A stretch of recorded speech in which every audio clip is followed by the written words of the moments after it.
আসলে চাইলে কি সবটা সম্ভব? হ্যাঁ ভাই, চাইলে সবটা সম্ভব ভাই। আসলে মনটাই হচ্ছে যত নষ্টের গোড়া। এই লোভ বলুন, কাম, ক্রোধ, মোহ সবটাই এই মনেই জমে রয়েছে ভাই। আসলে আমাদের মনটা দেখবেন একবার না খুব অস্থির হয়ে ওঠে, লোভে বশবর্তী হয়ে ওঠে। এমন কোনো কাজ করবে ভাবে যে যাতে কঠোর পরিশ্রম করতে না হতো, কি হুটহাট করে বিশাল ধনী হয়ে যেতাম, কি যে বললাম না, খুব চঞ্চল মনের। এবার আপনি যেই বিষয়টাকে নিয়ে বেশি ভাববেন, দেখবেন আপনার মন সেই দিকে বেশি যাবে। আপনি যদি ভালো কাজ করার কথা ভাবেন, আপনি যদি ভাবেন যে আমি সৎ পথে উপার্জন করব, তাহলে দেখবেন আপনার সুমনটা বেশি সাড়া দেবে। এবার আপনি যদি ভাবেন দূর এত কাজবাজ কে করবে, এত কঠোর পরিশ্রম কে করবে, বসে থাকবো, ওপর থেকে টাকা ঝরে ঝরে পড়বে, গাছ নাড়িয়ে দিলে পড়ে যাবে, এরকম যদি হতো তাহলে ভালো হতো। তাহলে দেখবেন কুমন জাগ্রত হবে।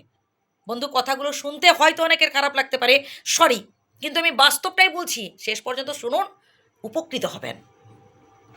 তাই সবসময় চেষ্টা করবেন সুমনটাকে জাগ্রত করার। আপনি রাস্তা দিয়ে হেঁটে যাচ্ছেন, হঠাৎ করে রাস্তায় ব্যাগ ভর্তি টাকা দেখতে পেলেন। এবার সেই মুহূর্তে প্রথমে আপনার মনে হবে যে টাকাটা নিয়ে নিত। এবার তারপরের স্টেপে আপনার মনে হবে, সুমনও জেগে উঠবে, না বাবা, যার টাকা তাকে ফেরত দিয়ে দিই। এবার আপনি দেখবেন দোদুল্যমান টানে চলেছেন। তারপরে যদি আপনার মনের মধ্যে এমনটাই হয় যে না, আমার এই জিনিসটা আমার নয়, আমি যার টাকা তাকে ফেরত দিতেই হবে, এবং সেই প্রসেস আমাকে এগোতে হবে যাতে সেই মানুষটার কাছে এটা পৌঁছে যায়, তখন দেখবেন সুমনটাই আপনাকে বেশি প্রশ্রয় দেবে। তাই সব সময় চেষ্টা করবেন সুমনটাকে জাগ্রত করার, আর এর জন্য সবসময় সৎ সঙ্গে মেশার চেষ্টা করবেন।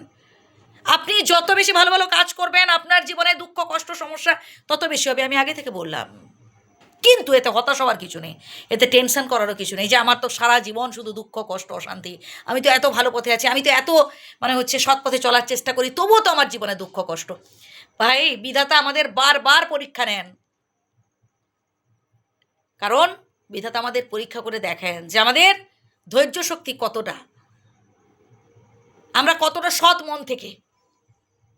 তাই সব সময় নিজের থেকে চেষ্টা করবেন কিছু অর্জনের। ওই কারোর মাথায় তেল দিয়ে বা হঠাৎ করে যদি প্রাপ্তি হয়ে যেত কিছু একটা, বিশাল কিছু পেয়ে যেতাম, তাহলে আর কষ্ট করতে হতো না, এই সব চিন্তাগুলো করবেন না।